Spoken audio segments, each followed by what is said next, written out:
I was wide awake the entire time. I never really fell asleep prior to the event. With the said silhouette, I have had other creepy encounters, but for all of them, I always thought of a rational explanation. This one, though, this is the one that bugs me, because genuinely I just really don't know what to make of it. After my experience with sleep paralysis, I've started to believe a bit more in this stuff, not because of the sleep paralysis itself, but because I know now that the encounter in Serbia really wasn't sleep paralysis, and I'm sharing this because, well, I want more people to see it or hear it, and tell me if they know anything about this. I would be happy to take any answers, questions, or information that you guys might be able to provide. Music. I work at a big retail store as a self-checkout host.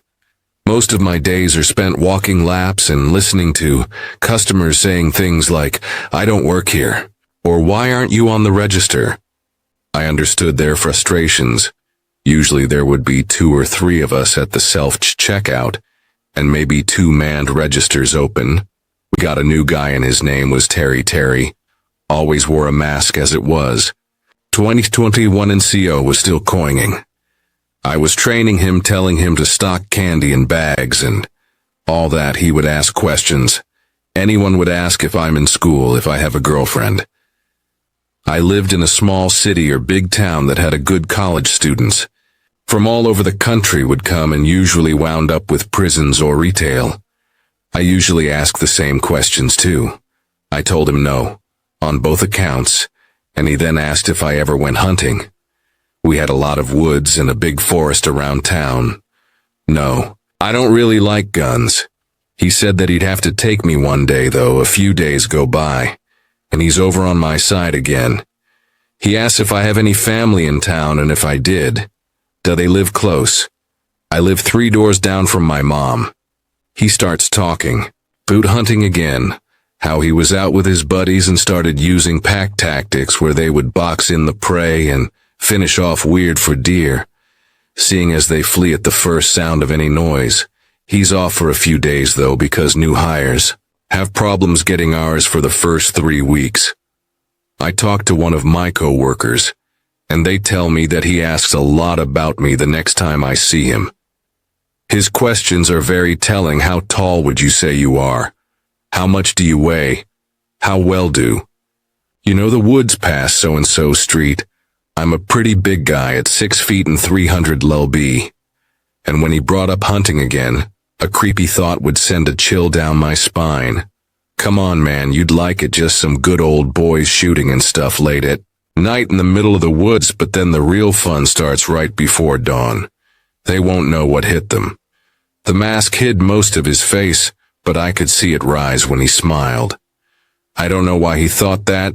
That would be a great way to convince someone other than feeling like they were about to hunt me. It sounded like I would have been bored as heck out there.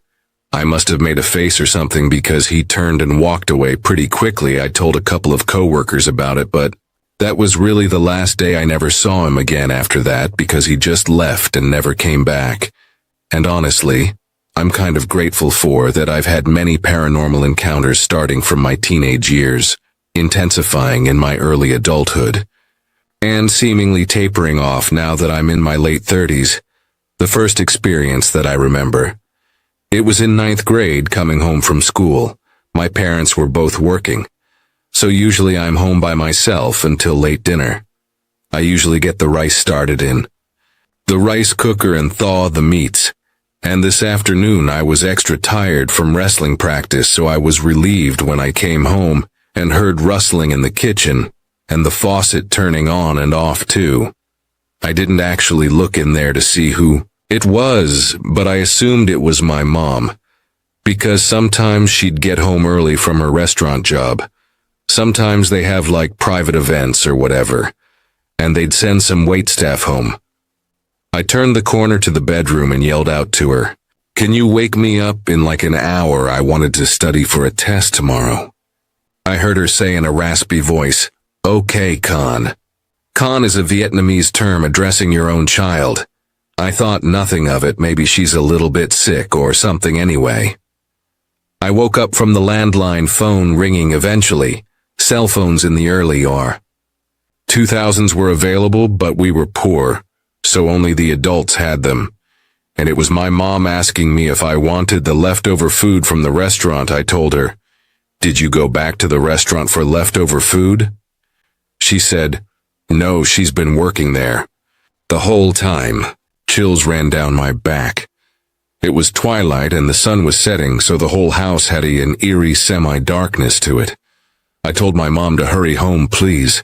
I didn't lock my bedroom door so I could see out into the dark hallway. I jumped up to go unlock the bedroom door and turned on the light, opened the window and turned on the radio. Anything to drown out the silence in the dark. Eventually my dad got home first, in fact, and I was so relieved to see him, but didn't know if I should tell him what had happened. I waited until dinner time to sleep in casually that I thought Mom was home earlier and was doing something in the kitchen. She denied it, and they concluded that I must have imagined the whole thing, but I know that I didn't. Someone was in the house rustling in the kitchen, turning faucets on and off, and imitated my mom in its raspy voice. It called me Con, so my first thought was that it understood Vietnamese too. No relatives that we knew were going to come over, nor did they have the keys to get into the house anyway. To this day, I still don't know what it was or how it mimicked my mom's voice. It wasn't the only spooky thing that happened in that apartment, but it was the first and probably the spookiest at that music time. Late April of 2022, me and a few friends went on a road trip through southern Illinois. We passed by Shawnee National Forest and stopped at the Trig Observation Tower after soaking in the beautiful view and smoking a few joints with a random stoner couple that we met on the way up. We parted ways with our smoke buddies and headed out toward our campsite for the night. It was getting late, and we were driving down these back roads as the sun was setting. It was pretty isolated too. Incredibly thick woods flanked both sides of the road and not another car in sight. That's when we saw a light up ahead, just barely visible through some thick brush. We slowed down, thinking that it was some campers getting set up for the night, or some hikers who got lost. Before sundown as we approached, though, something seemed off. The light emanated from this old camper van, and the thing hadn't moved in months. Vines were slowly creeping over the canopy. The whole setup just screamed abandoned. We looked back to have a second look, trying to make out whether or not it was from a fire or something inside the van. At first glance, we didn't see anyone as we surveyed the area, but there he was, feet away from the camper, half hiding behind a tree. He was shirtless only. In his coverall pants and hiking boots, he was staring at us and didn't reply when we shouted hello, as he began to walk in our direction with one hand hidden behind his back, as if he may be holding something. We called out again to see if he needed assistance or knew where the campsite was, but he just kept coming, silent and expressionless. We didn't wait to see what he was up to.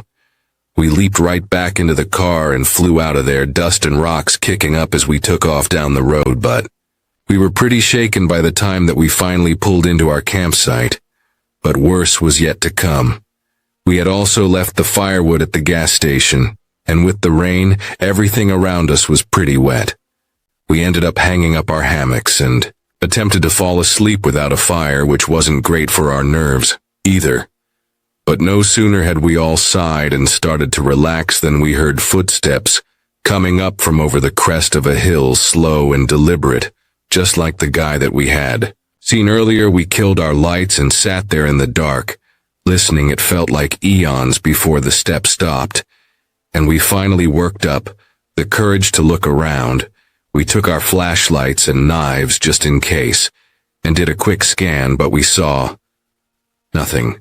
By then, though, we said to heck with this, so we started packing up our gear, figuring that we'd just sleep in the car in the end. But then from behind us there was a cough, and that was all we needed to pack up in a hurry and race down the cluttered trail to our car. We didn't even worry about packing neatly. We just tossed all of our stuff in the back, and we got the heck out of Dodge. The next hour was a blur of dark, twisty little roads with no cell service and not a hint of where we were going, finally. Though we hit a paved road, and after about 20 more minutes and running on fumes, we come upon a little country store with a gas pump connected to an adorable house and order garage. It had already closed for the night, but the family living there saw us at the pump while they were having dinner and came outside to help. They even opened the store so that we could buy some snacks and some pop in the end. After what we experienced, talking to them was really a huge relief and let us calm our nerves. We eventually got back up on the road and kept driving 6 hours straight all the way back home. Music. During high school, both my parents worked, and I would be home alone after school until around 7 p.m. Normally, I would come home and mess around on the computer in my basement until my parents came home. Right above this area is the kitchen, the laundry room, which are connected to the garage. Every so often after school, I heard footsteps sometimes. Above me in the kitchen, I blamed it on the house settling and never really took it too seriously. But one day after school, something happened that I could not explain away with pipes. You see, I was on the computer like usual and heard the door to the garage from the laundry room open. The alarm makes a beep when someone opens the exterior door. Then there were footsteps from the laundry room into the kitchen, and the sound of a woman chatting loudly like she was talking on a cell phone. Thinking that my mom had come home early, I went upstairs to see her. When I opened the basement door, I was greeted with a pitch-black house. I called out, "Mom." Silence. Hello. No response. Now scared out of my mind, I turned a few lights on and looked around. That's when I discovered that all the doors were locked. There were no cars in the garage, and really nothing was missing at this point. I was freaking out a little bit, and went back to the safety of the basement we had. I know, thinking that the basement is safe, but once my mom came home, I asked if she was home earlier, and of course she said that she wasn't. This took place when I was 15 or 16 years old, so that would place it in either the summer of 2000 or 2001. My family and I were visiting with my cousin's family in Norfolk, Virginia. My brother and I were close in age with our cousins, and I stayed in my younger cousin's room with him and my brother. In my older cousin's room, the bedrooms, they were at the end of a hallway. My brother's room was at the end of the hallway. My bedroom was across from my aunt and uncle's bedroom, and my parents, they stayed at the opposite end of the house in Theaton. So it had been many years since we'd seen each other. So the first night, my cousin and I stayed up after lights out to talk and just catch up during our hours of conversation. He casually told me that the house was haunted by a woman. He had a reason why they thought that it was a woman. But I've since forgotten that. He told me, though, that the lights would go out unexpectedly from time to time, and there'd be strange noises late at night. And the most common happening would be that the TV in the den, it would turn on in the middle of the night without explanation.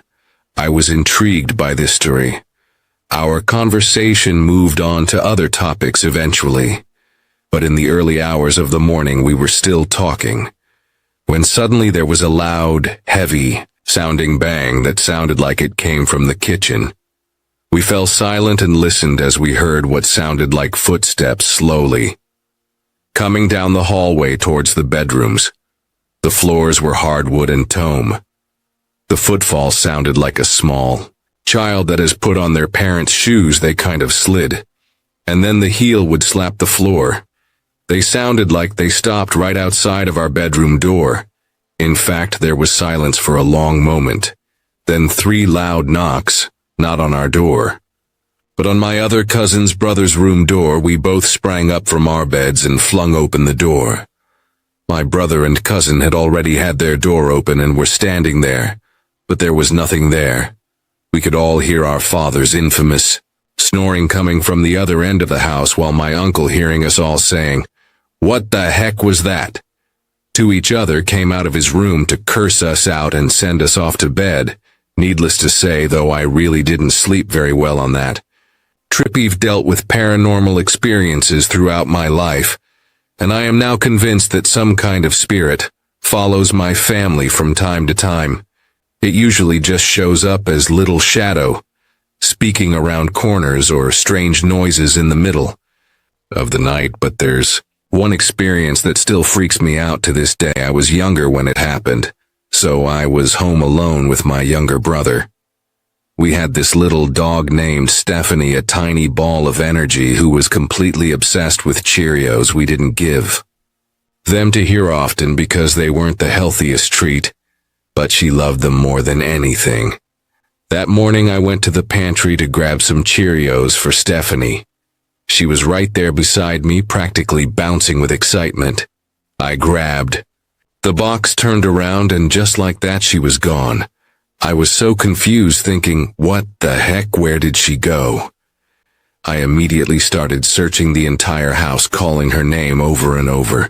2 hours went by and still no sign of her. At this point I was really worried. In her last-ditch effort, I grabbed her favorite squeaky toy, a little pig that she adored, and squeezed it.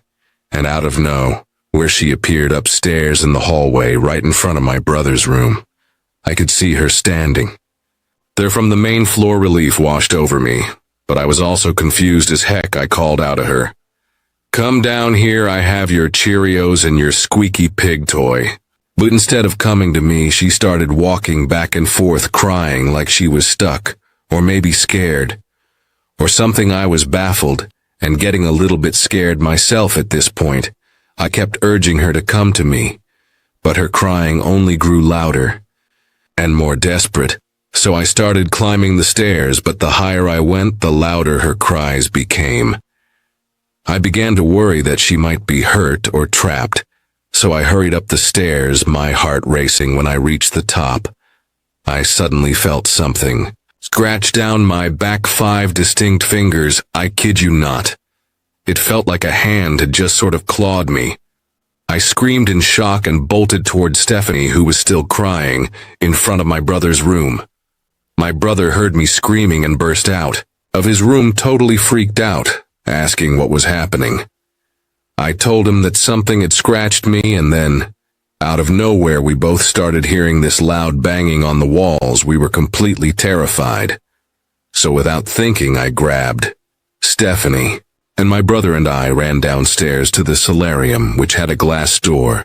We shut it behind us, thinking that we'd be safe there. But then the banging started again, this time on the glass.